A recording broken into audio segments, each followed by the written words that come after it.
Hello everyone, welcome to Crystal IQ knowledge. इस video में हम पढ़ेंगे class 11 Indian constitution at work का चैप्टर 3 इलेक्शन एंड रिप्रेजेंटेशन। ये पार्ट 2 है। ओके, तो इससे पहले वाले पार्ट में हमने कई सारी चीजें कवर की थी, है ना। जैसे कि इलेक्शन इन डेमोक्रेसी देखा था हमने, है ना। फिर उसके बाद में proportional representation and first past the post system के डिफरेंस के बारे में पढ़ रहे थे। इलेक्शन जो सिस्टम इंडिया में है, first past the post system है, ठीक है। तो उसके बारे में हम जानेंगे। और तो PR system and first past the post system, तो यहाँ से हमें कवर करना था। एक बार और डिफरेंस देख लें क्या। तो एफ जो first past the post system होता है ना, एफपीटीपी, तो यहाँ पे कंट्री जो होती है उसको कई सारी जो कॉन्स्टिट्युएंसीज में डिवाइड किया जाता है। मतलब कि जैसे हमारा इंडिया है ना, तो इसमें कितनी कॉन्स्टिट्युएंसीज बनेंगी, जितनी सीट है हमारे लोकसभा में, है ना, उस हिसाब से कॉन्स्टिट्युएंसीज डिवाइड की जाएंगी। मतलब एक ज्योग्राफिकल एरिया, अलग अलग कॉन्स्टिट्युएंसी, हर कॉन्स्टिट्युएंसी में सेम पॉपुलेशन होती है, ठीक है। मतलब एक कॉन्स्टिट्युएंसी में अगर 1 लाख पॉपुलेशन है, ठीक है, तो वहां पर जो है, तो उतनी ही पॉपुलेशन दूसरी कॉन्स्टिट्युएंसी में होगी। और यहाँ से जो एक एमपी निकलेगा, फिर उतने वहां से एक एमपी निकलेगा, तो हर जगह से फिर एक एमपी निकलता है, जितनी सीट होती है उस हिसाब से। प्रोपोर्शनल रिप्रेजेंटेशन सिस्टम में क्या होता है, एक बड़े से एरिया को जो है एक कॉन्स्टिट्युएंसी बना दिया जाता है। जैसे कि पूरे देश को ही उन्होंने एक कॉन्स्टिट्युएंसी बना दिया, ठीक है, पूरी सिंगल कॉन्स्टिट्युएंसी। एवरी कॉन्स्टिट्युएंसी से एक वन रिप्रेजेंटेटिव निकल के आता है एफपीटीपी में, है ना। और जो पीआर सिस्टम में क्या होता है, पीआर सिस्टम में जो है एक कॉन्स्टिट्युएंसी से कई सारे लोग निकल के आते हैं। मतलब जो रिप्रेजेंटेटिव्स होते हैं ना, वो इलेक्ट किए जाते हैं एक कॉन्स्टिट्यू मोर देन वन, मतलब कि ज्यादा होते हैं इसमें। हम्म जो इलेक्ट किए जाते हैं, जो जनता के साथ द्वारा जो है चुने जाते हैं। और वोटर्स जो है वोट करते हैं पार्टी के लिए। पीआर सिस्टम में ये डिफरेंस होता है कि वोटर्स पॉलिटिकल पार्टी के लिए वोट करते हैं, और एफपीटीपी में होता है कि वोटर्स अपने कैंडिडेट के लिए वोट करते हैं, ठीक है।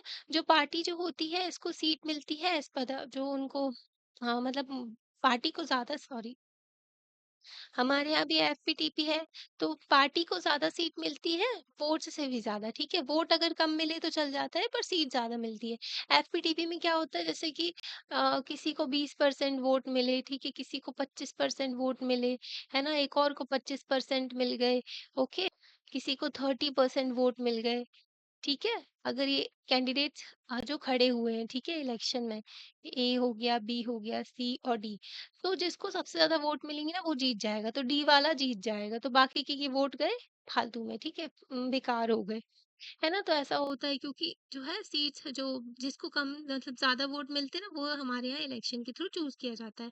पर यहाँ पर क्या होता है, जितने वोट मिलेंगे उस हिसाब से आपको सीट मिलती है, ठीक है। पार्टी को जितने वोट मिलते हैं उतनी सीट मिलती है। तो हर एक वोट की रिप्रेजेंटेशन होती है पीआर सिस्टम में।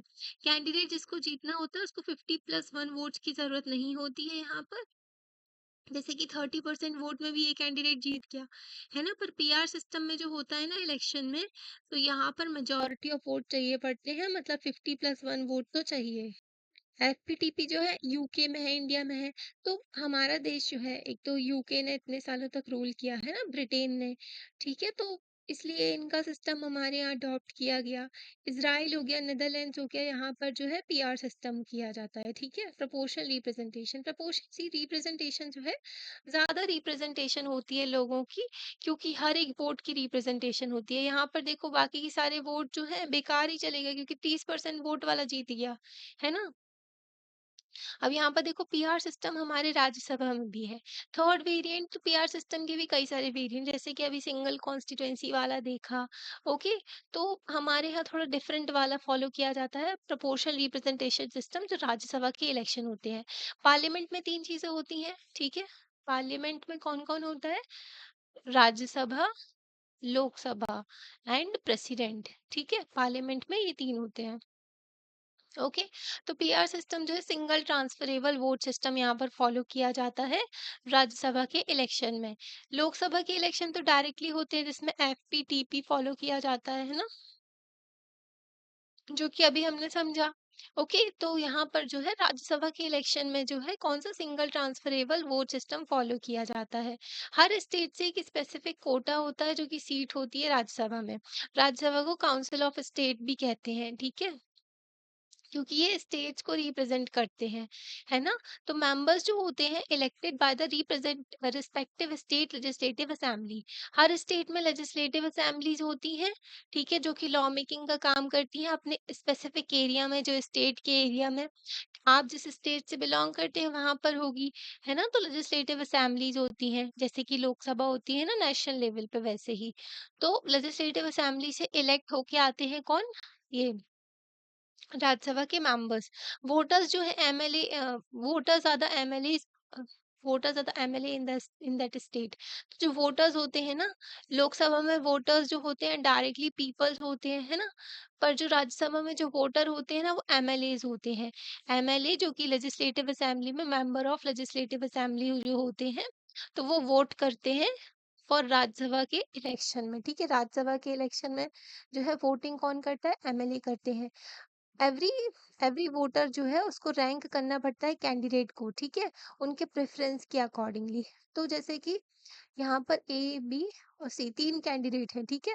यहाँ पर एमएलए आया, ठीक है, वो उसको वोट करेगा वो इन तीनों को। तो कैसे वोट करेगा, इसके लिए ना ये जो है सी को ज्यादा पसंद करता है, तो ये सी को पहले प्रेफरेंस देगा। उसके बाद में ये ए को पसंद करता है, तो ए को दूसरा प्रेफरेंस देगा और बी को देगा तीसरा प्रेफरेंस, है ना।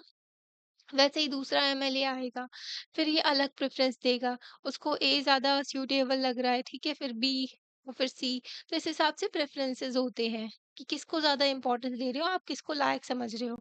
तो ऐसे प्रेफरेंसेस के थ्रू ये जो है इलेक्ट किया जाता है, यहाँ पर सिस्टम चलता है, रैंक करते हैं कैंडिडेट को। अगर कैंडिडेट को जीतना है तो उसको जो है एक मिनिमम कोटा ऑफ वोट तो जीतना ही पड़ता है, ओके। तो टोटल वोट जितने भी आते हैं, total number of candidate to be elected plus one, ये फॉर्मूला है, ठीक है। फॉर एग्जाम्पल अगर 4 राज्यसभा मेंबर्स हैं और उनको इलेक्ट किया जा रहा है, 200 एमएलए इन राजस्थान, ठीक है, 200 एमएलए हैं राजस्थान में, ठीक है, और 4 राज्यसभा के मेंबर्स जो है उनको इलेक्ट किया जा रहा है।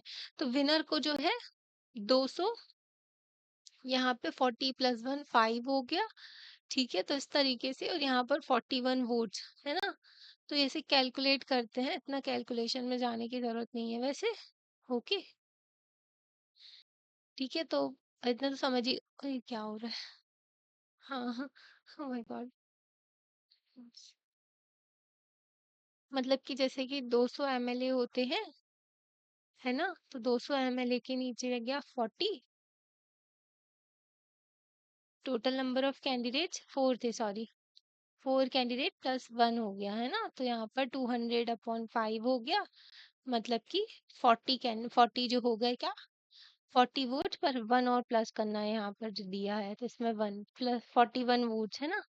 तो व्हेन वोट्स आर काउंटेड, जब वोट काउंट किए जाते हैं तो प्रेफरेंस की बेसिस पे वोट सिक्योर बाय कैंडिडेट जो उस हिसाब से काउंट करते हैं। जैसे कि इस एमएलए ने वोट दिया था, उसके पहले वाले एमएलए ने जो प्रेफरेंस होते हैं ना उस हिसाब से करते हैं, ओके। तो प्रेफरेंस वाला वोट यहाँ पर चलता है।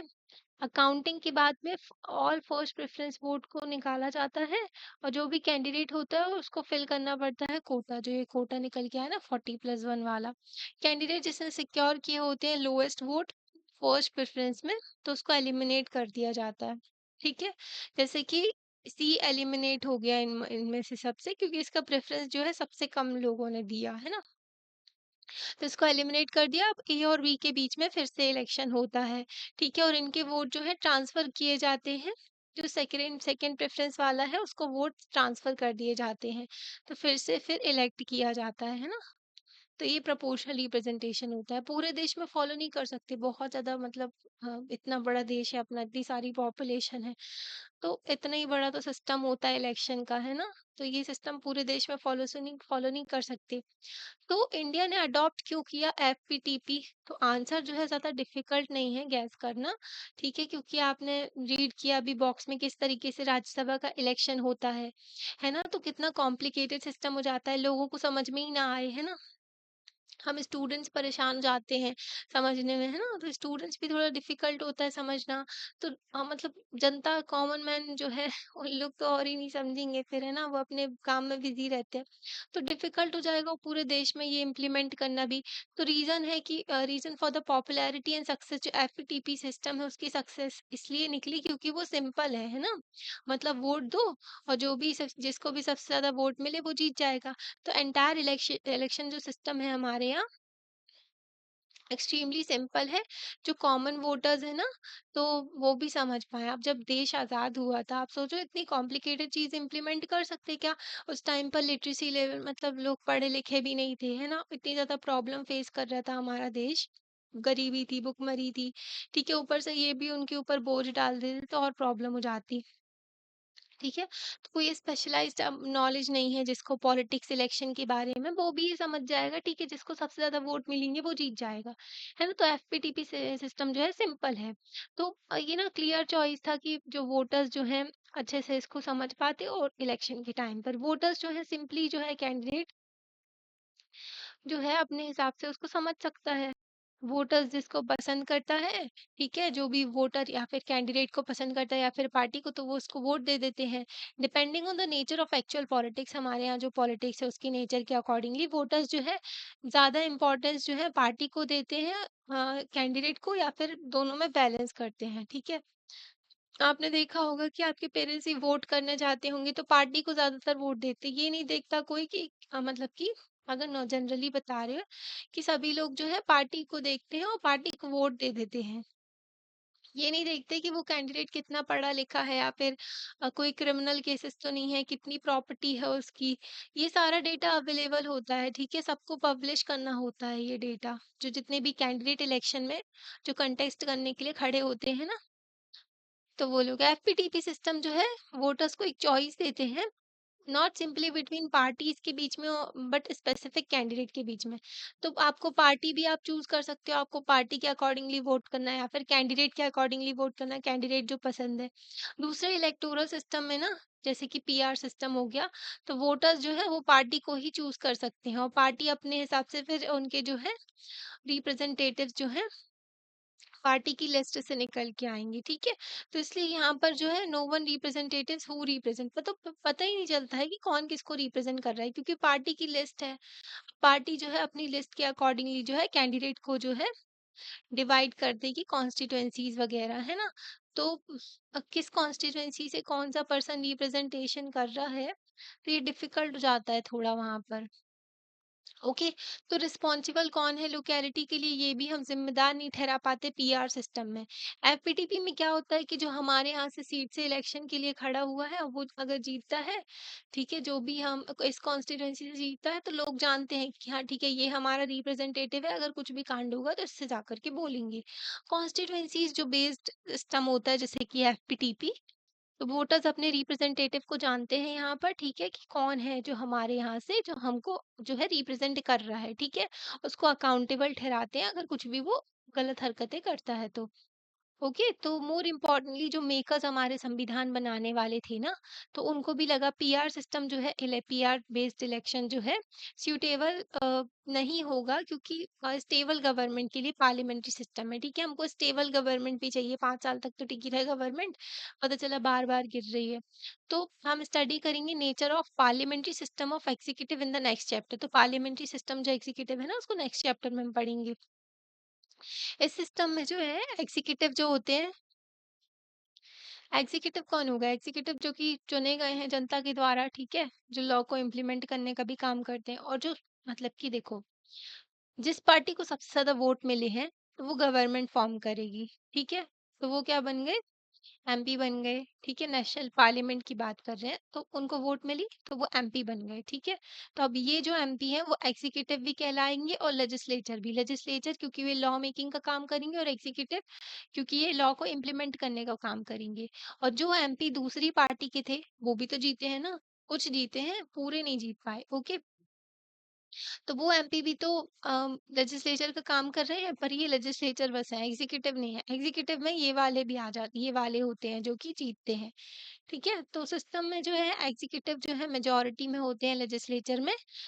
एग्जीक्यूटिव मेजोरिटी में है तभी तो वो जो है एमपी जो इनके बने हुए हैं यही लेजिस्लेचर बने हुए हैं, क्योंकि ये इनकी गवर्नमेंट फॉर्म हुई है ना। तो आप नोटिस करोगे कि पीआर सिस्टम जो है ये क्लियर मेजोरिटी नहीं लेकर के आता है, क्योंकि जो सीट्स होती है ना लेजिस्लेचर में डिवाइड की जाती हैं based on the share of vote. तो जितना वोट है उस हिसाब से जो है सीट्स दी जाती हैं पीआर सिस्टम में। छोटे देशों के लिए ये ठीक है, पर हमारे इतने बड़े देश के लिए थोड़ा कॉम्प्लिकेटेड प्रोसेस हो जाता है ना। एफपीटीपी जो सिस्टम है ये जो है लार्जेस्ट पार्टी और कोalition जो है इनको बोनस सीट देता है, ठीक है। And more than the share of the votes allow, तो जितने शेयर हैं मतलब वोट है उससे कहीं ज्यादा इनको सीट मिल जाती है, ठीक है। तभी गवर्नमेंट का फॉर्मेशन होता है। इस सिस्टम में जो है पार्लियामेंट्री गवर्नमेंट अच्छे से फंक्शन कर पाती है इफेक्टिवली, और स्टेबल गवर्नमेंट फॉर्म हो पाती है ना।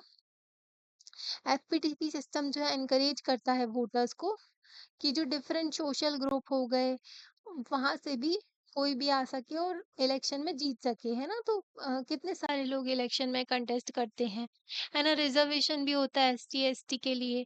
और 2029 का जब जनरल इलेक्शन होगा ना तो उसमें वुमेन्स के लिए भी रिजर्वेशन होगा। तो इतनी बड़ी डाइवर्स कंट्री जो है हमारा देश, है ना। तो इतने सारे जो मतलब रिलीजन है, कल्चर है, इतना डिफरेंस है हमारे यहाँ, डाइवर्सिटी है। तो पीआर सिस्टम जो है एनकरेज करता है each community to form the own nationwide party, है ना। तो अगर ऐसे डाइवर्स देश में अगर पीआर सिस्टम होता ना तो नेशन वाइड पार्टी बन जाती हर एक इंसान की, ठीक है, कम्युनिटी की सॉरी। तो हर एक कम्युनिटी जो है अपनी एक पार्टी बना लेती, कॉन्फ्लिक्ट भी होते ना फिर उसकी वजह से।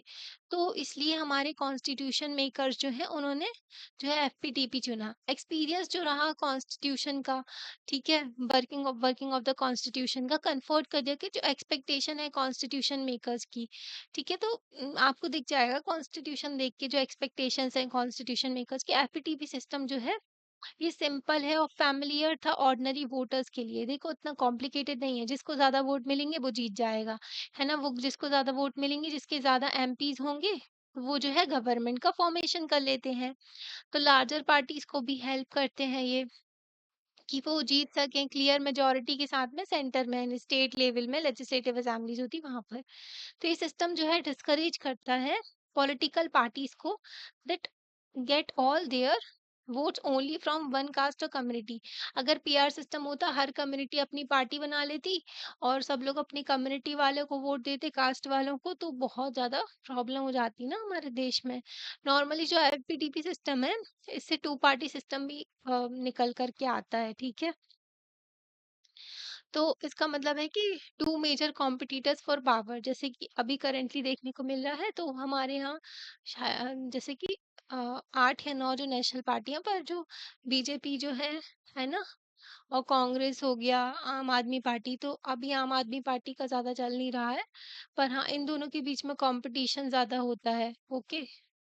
तो यहाँ पर जो है दो पार्टीज जो होती हैं कॉम्पिटिटर्स हो जाते हैं पावर के लिए, और ये लोग शेयर भी करते हैं, ठीक है। और फिर जब मतलब पहले ये वाली पार्टी जीत गई, फिर इनका रूल रहा, फिर दूसरी पार्टी जीत गई, तो वोटर्स जो है चेंज कर देते हैं सिस्टम। तो डिफिकल्ट रहता है फॉर न्यू पार्टी और the third party to enter the competition and share for power. FPTP system में प्रॉब्लम ये भी रहती है कि दो पार्टी अगर डोमिनेट कर जाती है तो दूसरी नई पार्टी जो आने वाली होती है उसको, मतलब न्यू पार्टी जैसे कि आम आदमी पार्टी हो गई, तो ये जो है थोड़ा इनको प्रॉब्लम हो जाती है न्यू पार्टी को कि वो एंटर कर सके कंपटीशन में, क्योंकि ज़्यादा डोमिनेट करते हैं ना तो ज़्यादा पैसा भी होता है, फिर मनी एंड मसल पावर चलने लगता है, ठीक है। तो इन दिस रिस्पेक्ट जो एक्सपीरियंस है एफपीटीपी जो इंडिया में है स्लाइटली डिफरेंस है, पर हमारे यहाँ देखें एफपीटीपी का थोड़ा डिफरेंस देखने को मिलेगा।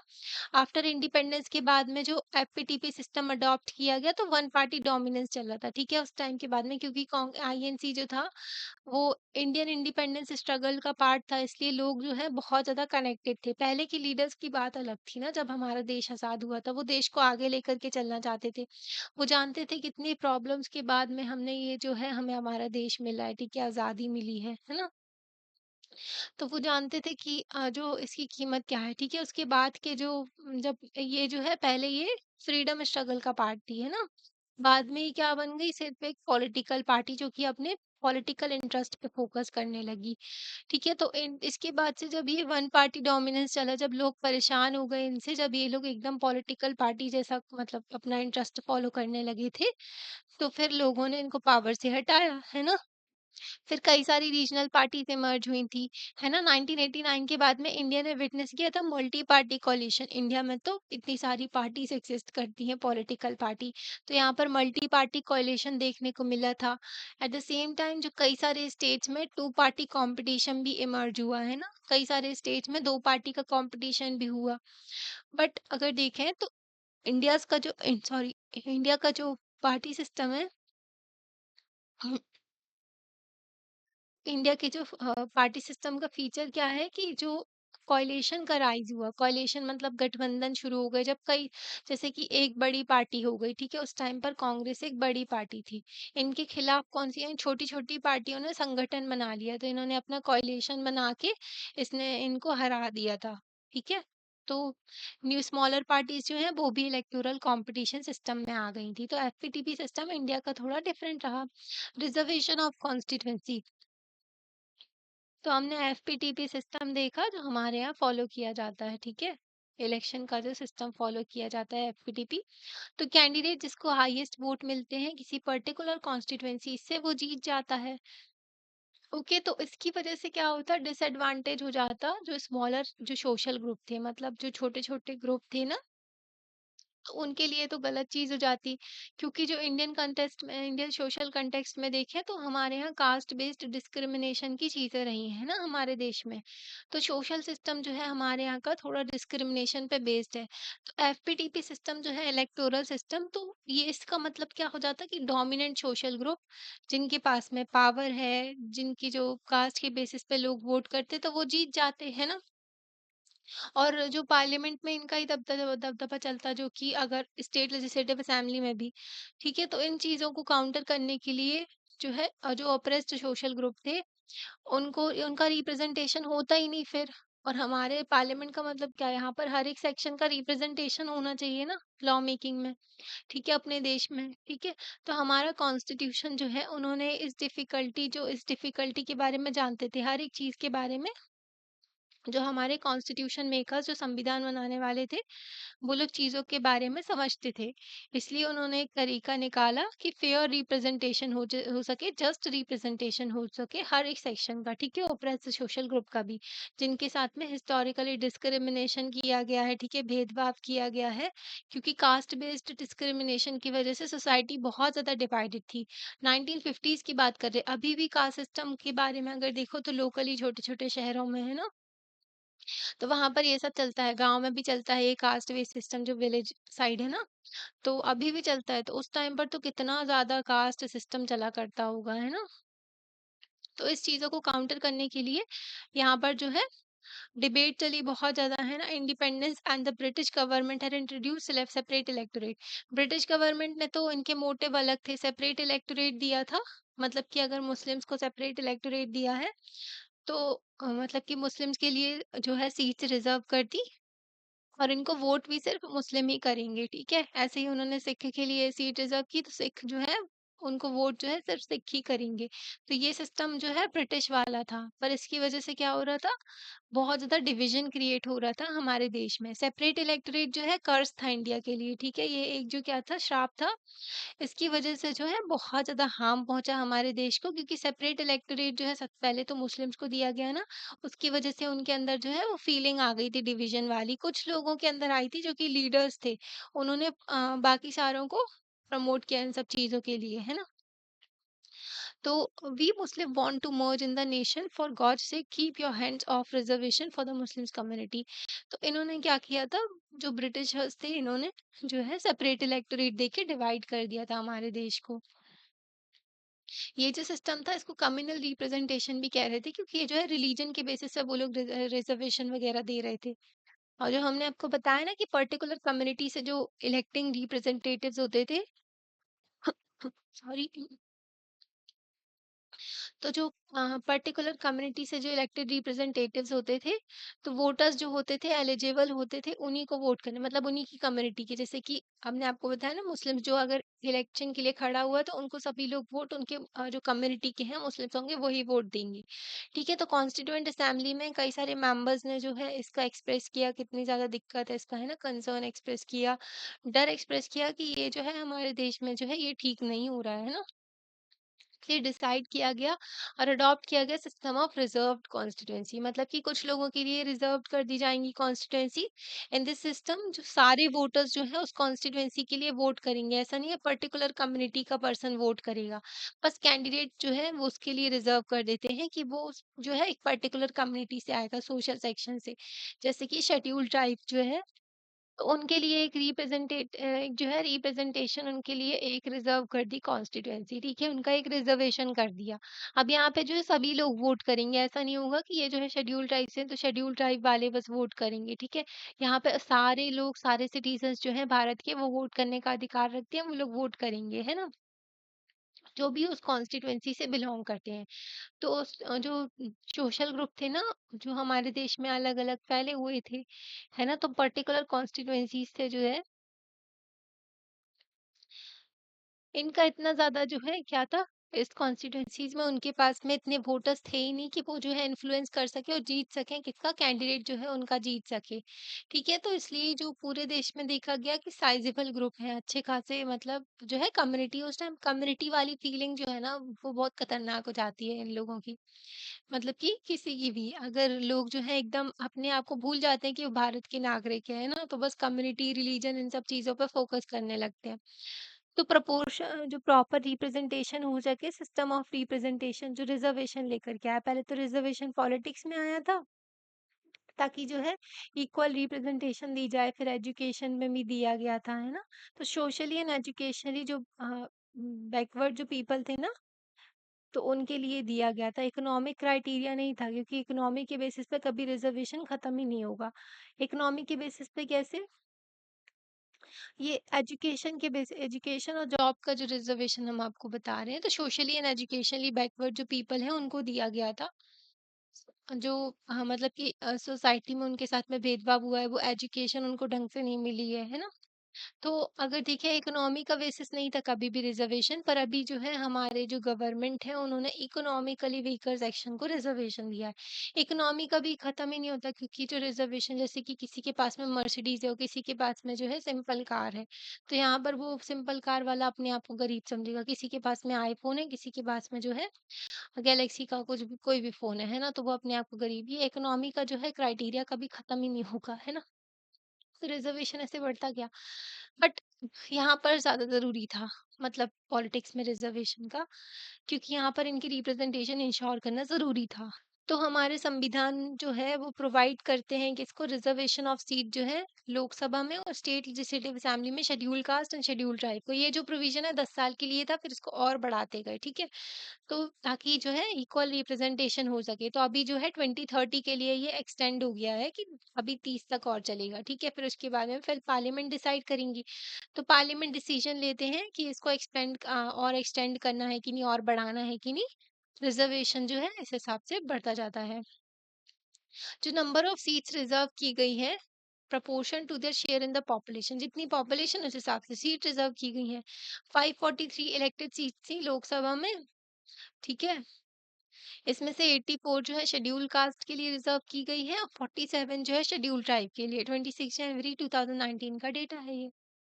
ओके, तो यहाँ पर जो है जयपाल सिंह है, ये कॉन्स्टिट्यूएंट असेंबली में जो है इन्होंने कुछ बोला था, तो उनका जो है ये दिया गया है 27 अगस्त 1947।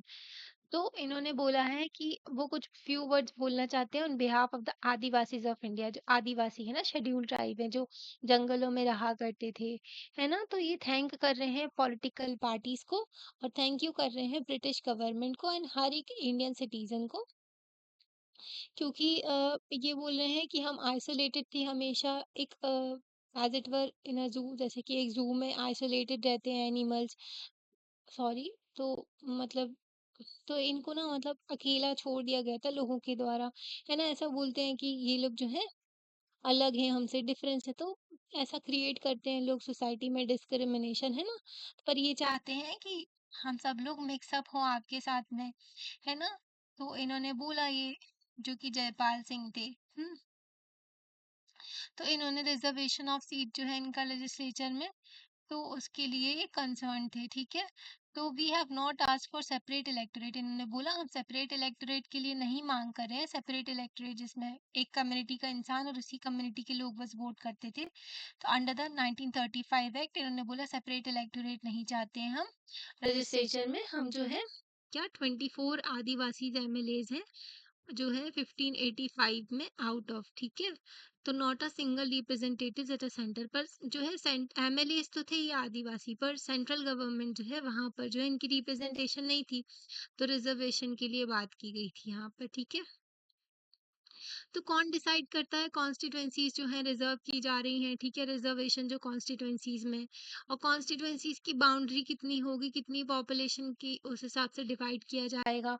कौन डिसीजन लेता है इन सारी चीजों का, तो इंडिपेंडेंट बॉडी होती है डीलिमिटेशन कमीशन, बहुत ही इंपॉर्टेंट है डीलिमिटेशन कमीशन, है ना।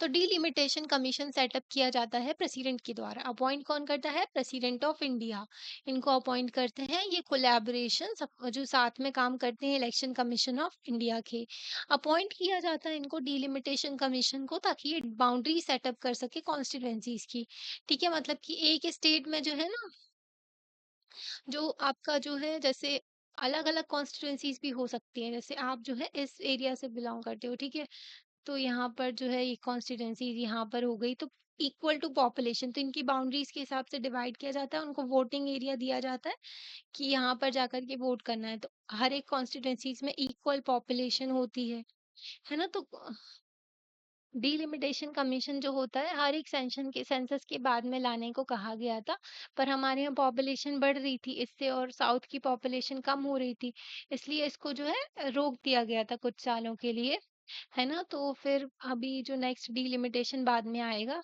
हम्म, तो रिप्रेजेंटेशन क्योंकि इस हिसाब से होती है, जहाँ पर ज्यादा पॉपुलेशन वहां पर जो है ज्यादा एमपी एमएलए हो जाते हैं, ठीक है। जनरली एमपीज की बात होती है, एमएलए तो उनके स्टेट के बस होते हैं, ठीक है।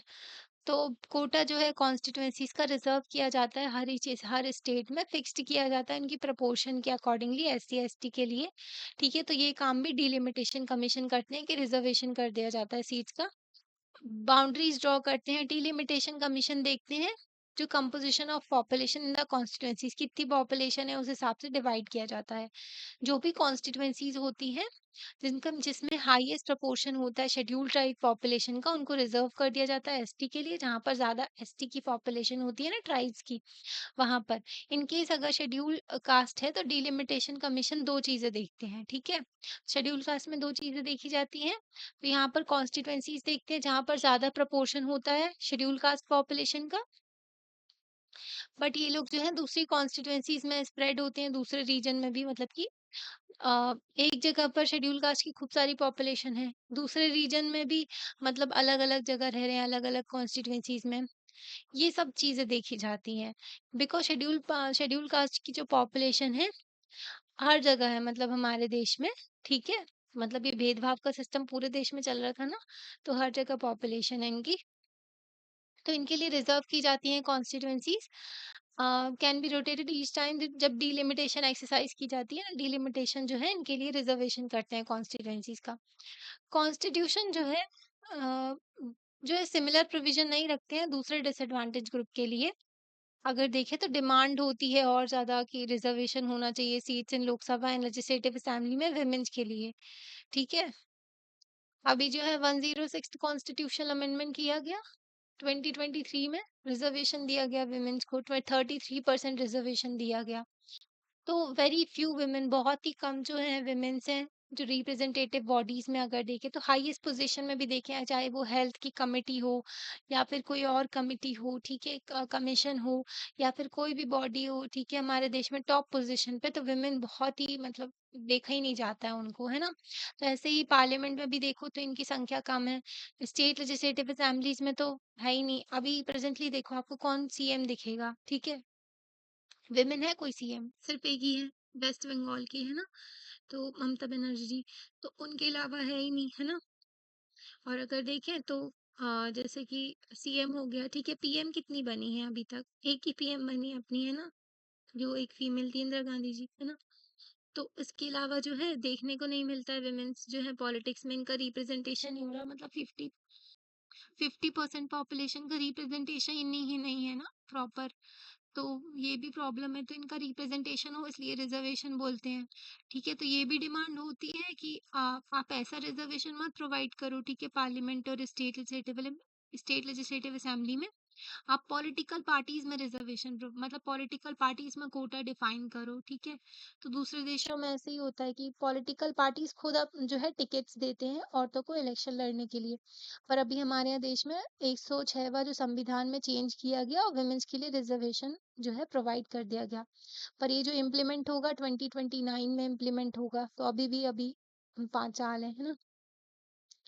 तो डिमांड होता है 1/3 सीट के लिए, तो अभी तो हो गई है ना? रिजर्वेशन जो है सीट्स वुमेन्स का जो है रूरल एंड अर्बन एरियाज में लोकल बॉडीज में तो है पहले से ही। 73rd and 74th constitutional amendment किया गया था, मतलब कि चेंज किया गया था संविधान में। और पंचायत एंड म्यूनिसिपैलिटीज को कॉन्स्टिट्यूशनल स्टेटस दिया गया था, संविधान में इनके बारे में लिख दिया गया था। और इसमें 1/3 जो है मतलब कि 33% रिजर्वेशन प्रोवाइड किया गया था विमेन्स का। तो आप देखो कि कितने सारे जो है पंचायत में जो है सरपंच जो है विमेन है, पर वहां पे भी अब उल्टा ही कॉन्सेप्ट चलता है, सरपंच पति वाला कॉन्सेप्ट चलता है ना? तो पति जो है सरपंच बन के घूमते हैं, ठीक है, विमेन जो है सिलेक्ट तो हो जाती हैं, विमेन जो है जीत तो जाती हैं, पर उनका डोमिनेंस जो है मेल का ही रहता है। तो यहाँ पे भी कुछ और ही चीजें देखने को मिलती है। तो हम लोकल गवर्नमेंट वाले चैप्टर्स में और समझेंगे इसके बारे में। सिमिलर प्रोविजन जो है लोकसभा एंड विधानसभा में है, ठीक है। तो यहाँ पर अमेंडमेंट किया गया कॉन्स्टिट्यूशन का और इनको जो है रिजर्वेशन प्रोवाइड किया गया। कई सालों तक ये मतलब 2008 में फर्स्ट टाइम प्रपोज किया गया था, बिल लाया गया था कि वुमेन्स को रिजर्वेशन दे दो। अगर उस टाइम पर दे दिया गया होता तो अभी अच्छी खासी रिप्रेजेंटेशन होती वुमेन्स की, पर अब दिया है 2023 में, मतलब 75 साल से ज्यादा हो रहे हैं आजादी को, अभी भी जो है वुमेन्स की रिप्रेजेंटेशन कम है ना? फ्री एंड फेयर इलेक्शन, तो अगर किसी डेमोक्रेसी का अगर जो अगर देखो तो फ्री एंड फेयर इलेक्शन जो होते हैं, है ना, तो तभी डेमोक्रेसी डेमोक्रेसी कहला पाती है, वरना करप्ट इलेक्शन तो हर देश में होते हैं, है ना? तो अफ्रीका में भी देखो, और बेलारूस का एग्जाम्पल ले लो, वहां पर इतने सालों से एक अथॉरिटेरियन लीडर जो है वो हर बार फुल मेजोरिटी के साथ में जीत कर आते हैं, है ना? लोग परेशान हो जाते हैं, ठीक है, तो ये अपने हिसाब से इलेक्शन को मैनिपुलेट कर लेते हैं। तो ट्रू टेस्ट अगर किसी इलेक्शन सिस्टम का होता है कि वो किस तरीके से free and fair electoral process है। अगर हम डेमोक्रेसी को चाहते हैं कि वो सच में ग्राउंड में रहे, तो बहुत इंपॉर्टेंट है कि इलेक्शन सिस्टम जो है इम्पार्शियल रहे, कि बिना किसी भेदभाव का और ट्रांसपेरेंट रहे, है ना? जो है सबको दिखे कि हाँ सब सही से हो रहा है, ठीक है। तो ये सिस्टम जो है इलेक्शन का अलाउ करते हैं एस्पिरेशन जो वोटर्स के हैं, कि उनको एक लेजिटिमेट जो एक्सप्रेशन होता है कि इलेक्टोरल रिजल्ट का, मतलब कि जनता के द्वारा वोट की गई गवर्नमेंट चुनी जाती है, तो ये लेजिटिमेट चीज होती है ना? जायज होती है ना? तो ये हो गया। अभी यहाँ पर देखते हैं, ये तो ये दिया हुआ है, ठीक है, universal adult franchise and right to contest. तो वोट देना सबका संवैधानिक अधिकार है, आर्टिकल 326 है, इसमें वोट देना जो है कॉन्स्टिट्यूशनल राइट है। हर एक सिटीजन को वोट देने का अधिकार दिया गया, भारतीय सिटीजन को। पर ये कॉन्स्टिट्यूशनल राइट है, ये फंडामेंटल राइट नहीं है, ये बात याद रखना। फंडामेंटल राइट अगर होता तो फिर जेल में बैठे हुए कैदी भी वोट देने का डिमांड करते हैं ना? तो पर ऐसा तो नहीं है, ठीक है। तो ये कॉन्स्टिट्यूशनल राइट है। अपार्ट फ्रॉम जो मेथड ऑफ इलेक्शन, तो ठीक है, कॉन्स्टिट्यूशन जो है आंसर करते हैं दो इम्पोर्टेंट क्वेश्चन का, कि वोटर्स कौन है, ठीक है, वोट देने वालों की तो बात करो, है ना? तो वोटर्स कौन है, कंटेस्ट कौन कर रहा है इलेक्शन, ठीक है, इलेक्शन में खड़ा कौन हो रहा है, ठीक है।